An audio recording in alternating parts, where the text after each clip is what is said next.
Hello guys, once again welcome back to my channel. आज की इस वीडियो में हम पढ़ने वाले हैं चैप्टर नंबर 12 के जितने भी इंपॉर्टेंट फार्मूले होंगे, यानी एक्सरसाइज 12.1 और एक्सरसाइज 12.2 में जितने भी इंपॉर्टेंट क्वेश्चन यूज होने वाले हैं उनके बारे में हम समझेंगे यहाँ पे। तो जैसे यहाँ पे हम 5 प्रकार के फार्मूले देखेंगे। पहला है बेलन, दूसरा है शंकु, तीसरा है गोला, चौथा है घन और पाँचवा है घनाभ। तो एक एक करके हम इनके बारे में देखेंगे। तो सबसे पहले हम शुरुआत करते हैं बेलन से।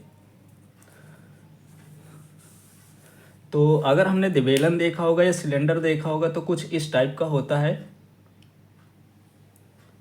यहाँ पे दो सर्कुलर पार्ट होते हैं, एक इसमें एंड में और दूसरा यहाँ पे। इस प्रकार से एंड होते हैं। यहाँ पे ऊपर भी सर्कुलर टाइप का होगा और नीचे भी सर्कुलर टाइप का होगा।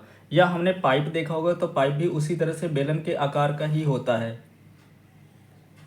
जैसे ये पाइप हो गया। तो इस तरह की जो भी चीज़ें होती हैं वो बेलनाकार होती हैं और उसी को हम बेलन कहते हैं। यहाँ से लेकर के यहाँ तक के बीच की डिस्टेंस को हम हाइट कहते हैं, यानी कि ऊंचाई कहेंगे। इसके अलावा यहाँ पे केंद्र अगर हम मान लेते हैं तो यहाँ से लेकर के यहाँ तक के जो बीच की दूरी होगी उसको हम त्रिज्या कहते हैं, क्योंकि ये गोलाकार पार्ट है। तो यहाँ से लेकर के यहाँ तक ये त्रिज्या हो जाएगी। तो हम पहले यहाँ पे बेलन में दो फार्मूले पढ़ेंगे। पहला है एक वक्र पृष्ठीय क्षेत्रफल और दूसरा है आयतन। तीसरा संपूर्ण पृष्ठीय क्षेत्रफल क्वेश्चन में नहीं पूछा गया है, फिर भी उसको हम देख लेंगे। तो पहला हम शुरुआत करते हैं बेलन का वक्र पृष्ठीय क्षेत्रफल। वक्र पृष्ठीय क्षेत्रफल, बेलन का वक्र पृष्ठीय क्षेत्रफल। जब बेलन का वक्र पृष्ठीय क्षेत्रफल पूछे तो हमें सिर्फ ये घुमाव वाला जो पार्ट होता है इसका हमें क्षेत्रफल निकालना होता है। यहाँ पे जो सर्कुलर पार्ट लगे हुए हैं उनका क्षेत्रफल हमें नहीं निकालना होता है। तो बेलन का जो वक्र पृष्ठीय क्षेत्रफल होता है वो होता है 2πr/h। अच्छा, वक्र पृष्ठीय क्षेत्रफल को हम CSA के नाम से भी जानते हैं। C फार होता है कर्व, S फार होता है सरफेस और A फार होता है एरिया। तो क्वेश्चन में हम पूरा वक्र पृष्ठीय क्षेत्रफल नहीं लिखेंगे, वहाँ पे लिखेंगे CSA। CSA का मतलब होता है कर्व, सरफेस, एरिया और इसको कहा जाता है वक्र पृष्ठीय क्षेत्रफल। इसका जो सूत्र होता है वो होता है 2πr/h। पाई का मान कहीं पे 22/7 हमें रखना है, कहीं पे 3.14। सिचुएशन के अनुसार अगर हमें पाई का मान 3.14 रखा हुआ है तो 3.14 रखेंगे अगर दिया है, नहीं तो हम 22/7 ही रखेंगे। आर यहाँ पे रेडियस यानी कि त्रिज्या है और एच यहाँ पे ऊंचाई हो जाएगी। दूसरा यहाँ पे आयतन, दूसरा हम यहाँ पे निकालेंगे आयतन। जो बेलन का आयतन होता है उसको हम V से प्रदर्शित करते हैं, क्योंकि V फार होता है वॉल्यूम और इसका जो आयतन होता है वो πr² होता है।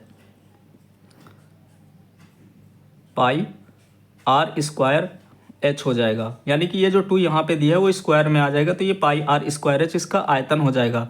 कभी कभी पूछ लेता है संपूर्ण पृष्ठीय क्षेत्रफल। संपूर्ण पृष्ठीय क्षेत्रफल, संपूर्ण पृष्ठीय क्षेत्रफल को हम TSA कहते हैं, टोटल सरफेस एरिया। T का मतलब होता है टोटल, टोटल मीन्स संपूर्ण हो गया। S का मतलब सरफेस, सरफेस मीन्स हो गया पृष्ठीय और A का मतलब होता है एरिया, जिसको हम हिंदी में क्षेत्रफल कहते हैं। तो जब टोटल सरफेस एरिया पूछे तो इसका हमें वक्र पृष्ठीय क्षेत्रफल तो लेना है और वक्र पृष्ठीय क्षेत्रफल का जो सूत्र होता है वो होता है 2πr/h। साथ में एक यहाँ पे हम देखेंगे तो वृत्ताकार है बन रहा है और दूसरा वृत्ताकार एक यहाँ पे बन रहा है। तो वृत्त का जो क्षेत्रफल होता है वो πr² होता है। इधर भी देखेंगे तो इसका भी जो क्षेत्रफल होगा वो πr² होगा, यानी टोटल दोनों को हम प्लस करेंगे तो ये हो जाएगा 2πr² के। तो इसको भी हम जोड़ देंगे क्योंकि हम संपूर्ण पृष्ठीय क्षेत्रफल ले रहे हैं। तो हम जोड़ देंगे 2πr²। अब इनमें से जो कॉमन है उसको हम कॉमन लेंगे, यानी कि 2π तो कॉमन दिख ही रहा है तो 2π को हम कॉमन लेंगे। साथ में एक r यहाँ पे है, यहाँ पे 2 r हैं तो एक r भी कॉमन हो जाएगा और यहाँ पे बचेगा h और यहाँ पे बचेगा r। तो इस प्रकार से जो संपूर्ण पृष्ठीय क्षेत्रफल होता है वो 2πr ब्रैकेट में h+r होता है। इसका जो आयतन होता है वो πr² h होता है। वक्र पृष्ठीय क्षेत्रफल जो होता है वो 2πr/h होता है। इसका जो जितना भी पृष्ठीय क्षेत्रफल के सवाल होंगे वो एक्सरसाइज 12.1 में पूछे जाएंगे। जैसे ये है तो ये 12.1 में पूछा जाएगा और ये वाला है 12.2 में पूछा जाएगा। तो इस प्रकार से बेलन के 3 इम्पॉर्टेंट फार्मूले थे और 3 के तीनों हमने यहाँ पे पढ़ लिए। अब हम शंकु का फार्मूला देखेंगे। दूसरे नंबर में आता है शंकु। शंकु को हमने देखा है कि जैसे आइसक्रीम कोन होता है या जोकर कैप होती है, वो सब शंकु के आकार की होती हैं। इस प्रकार से हम इसको बना सकते हैं शंकु को। थोड़ा सा और छोटा बना दो।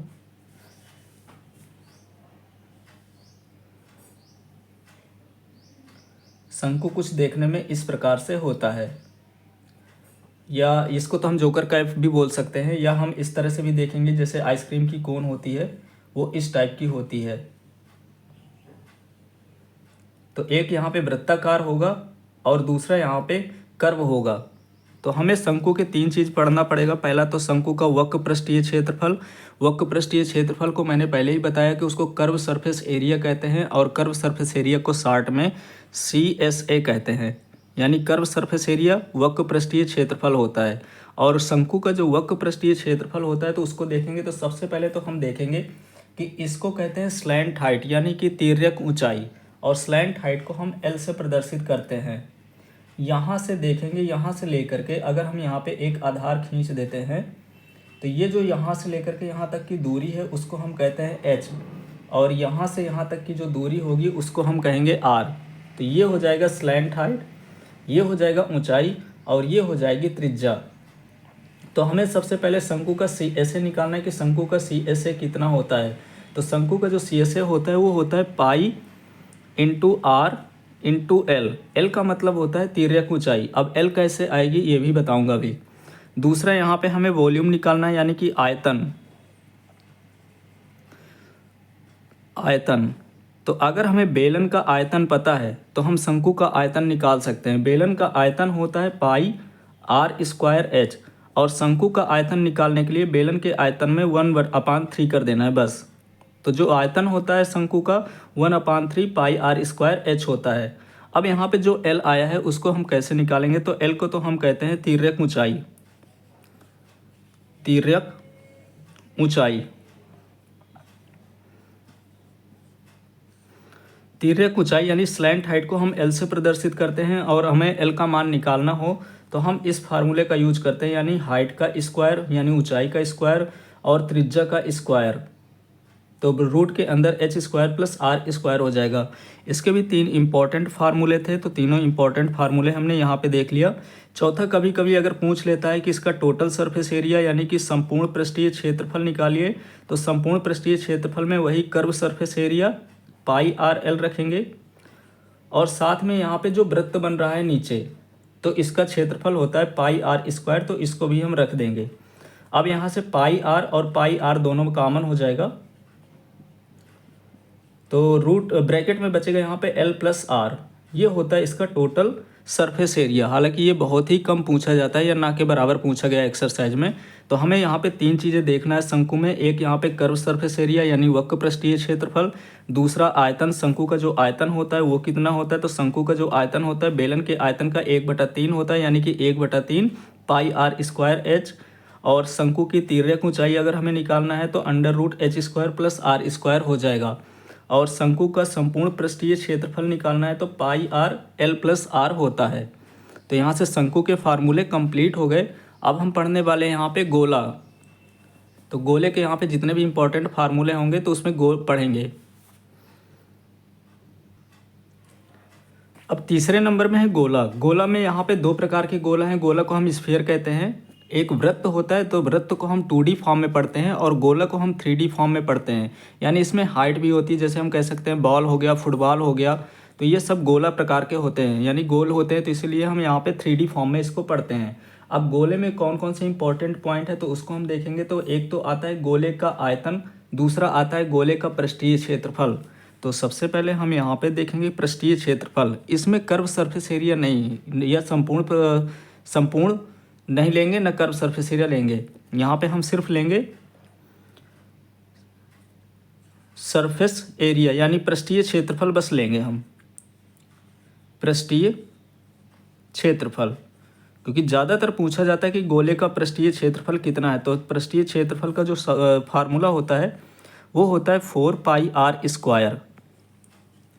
ये होता है गोले का पृष्ठीय क्षेत्रफल का सूत्र।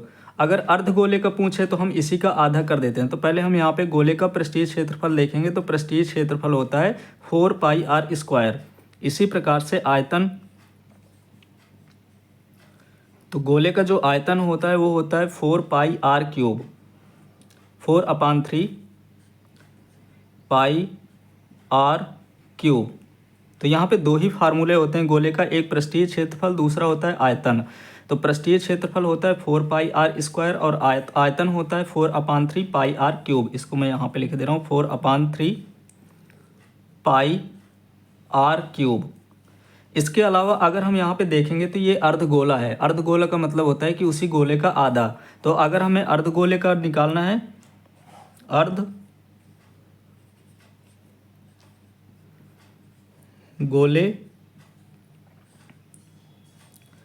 का पृष्ठीय क्षेत्रफल, अगर हमें गोले का पृष्ठीय क्षेत्रफल पता है तो अर्धगोले का पृष्ठीय क्षेत्रफल हम निकाल सकते हैं, क्योंकि इसका 4πr² होता है। 4πr² का आधा करेंगे तो ये हो जाएगा 2πr²। इसी प्रकार से अर्धगोले का जो आयतन होगा, अर्धगोले का आयतन, तो इसका 4/3 होता है, तो इसका 4 का हाफ हो जाएगा 2, और बाकी सब चीज़ें वही से ही रहेंगी जैसे दी हुई हैं। तो 2/3 πr³ इसका हो जाएगा आयतन। तो यहाँ पे गोले का 2 फार्मूला है और अर्धगोले का भी 2 फार्मूला है। इतने बस फार्मूले यूज होंगे दोनों एक्सरसाइज में। अब आता है घन और घनाभ, जो कि दोनों एक्सरसाइज में ही पूछा गया है। तो घन और घनाभ को भी हम देख लेते हैं। हम वर्ग के बारे में जानते हैं कि वर्ग जो होता है उसकी चारों भुजाएं बराबर होती हैं। इसी प्रकार से जो घन होता है उसकी भी चारों भुजाएं बराबर होती हैं, यानी कि जितनी भी भुजाएं होंगी वो सब बराबर होंगी। वर्ग और घन में सिर्फ इतना अंतर है कि जो वर्ग होता है उसको हम 2D फॉर्म में बनाते हैं, यानी उसमें हाइट नहीं होती है। जैसे ये क्या है, एक वर्ग है, ये एक 2D फॉर्म में है। अगर इसी को हमें घन बनाना है तो हम घन बनाने के लिए इसी को हम घन बनाएंगे, क्योंकि उस पर हाइट होती है और वो 3D फॉर्म में होता है। तो जो 3D फॉर्म में हो उसे हम कहते हैं घन। अब घन बनाने के लिए इसको मैंने यहाँ पे जोड़ दिया, इस भुजा को मैंने यहाँ से जोड़ दिया, 2 वर्ग मैंने लिए थोड़ा ऊपर नीचे, और उनकी भुजाओं को यहाँ पे ऐसे इस प्रकार से मैंने जोड़ दिया। तो ये बन गया एक घन। घन में होता है यहाँ पे एक भुजा ये होती है जिसको हम लंबाई कहते हैं। लंबाई भी, यानी इसकी लंबाई चौड़ाई ऊंचाई सब बराबर होंगी, यानी ये और ये सब बराबर होंगी। तो घन का हमें आयतन निकालना है, घन का पृष्ठीय क्षेत्रफल निकालना है। तो घन का आयतन देखेंगे तो घन का जो आयतन होता है, घन का आयतन वो होता है भुजा का क्यूब, यानी जितना भुजा होगा उसका हम क्यूब कर देंगे, क्योंकि तीनों भुजाएं, उसकी जितनी भी भुजाएं होती हैं सब बराबर होती हैं। लंबाई भी बराबर होती है, चौड़ाई भी बराबर होती है और ऊंचाई भी बराबर होती है। तो आयतन बराबर हो जाएगा भुजा का क्यूब। इसके अलावा अब हम यहाँ पे पढ़ेंगे कि घन का संपूर्ण पृष्ठीय क्षेत्रफल, जिसे हम टोटल सरफेस एरिया कहते हैं, वो होता है 6 × भुजा का स्क्वायर, भुजा का स्क्वायर। इसी प्रकार से अगर हमें घनाभ देखना है तो यहीं पे हम घनाभ भी देख लेंगे। 5वां नंबर आता है घनाभ का।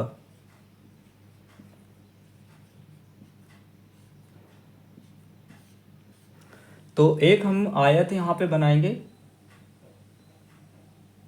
आयत में सिर्फ और सिर्फ लंबाई और चौड़ाई होती है, पर घनाभ में देखेंगे तो वहाँ पे ऊंचाई भी आ जाएगा। एक आयत और थोड़ा सा इस प्रकार से बनाएंगे,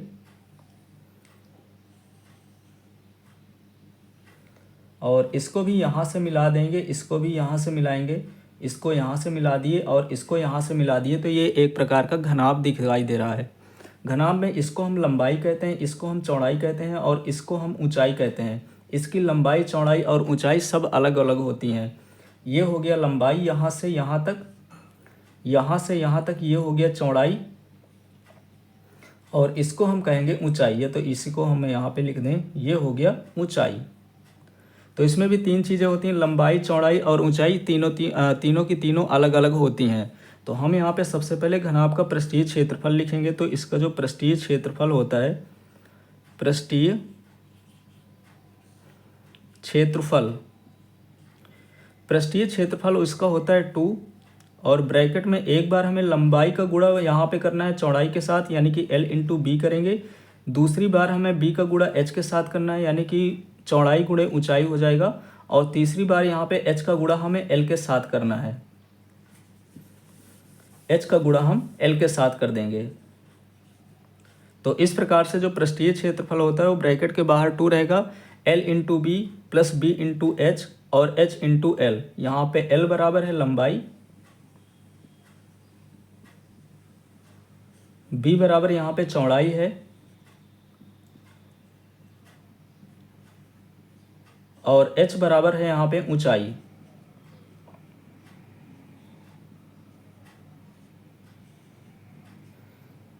अब हम निकालते हैं इसका आयतन।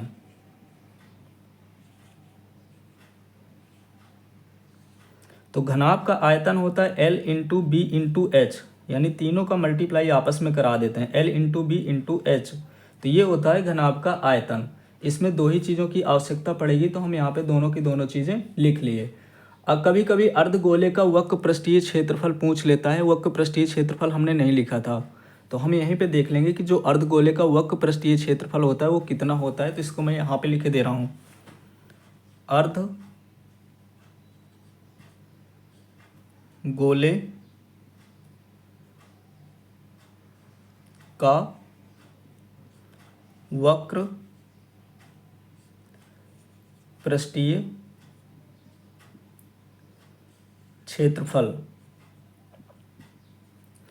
अर्धगोले का जो वक्र पृष्ठीय क्षेत्रफल होता है वो 2 पाई r स्क्वायर होता है। इतना हमें याद रखना है। अच्छा, लिखा दिया था, इसी तरह का मैंने लिखाया था वहाँ पे कि अर्धगोले का जो पृष्ठीय क्षेत्रफल है उसी को हम वक्र पृष्ठीय क्षेत्रफल कहते हैं, उसका होता है 2 पाई r स्क्वायर। तो यहाँ से जितने भी इम्पोर्टेंट फार्मूले थे वो सब कंप्लीट हो गए। अब हम शुरुआत करते हैं एक्सरसाइज की।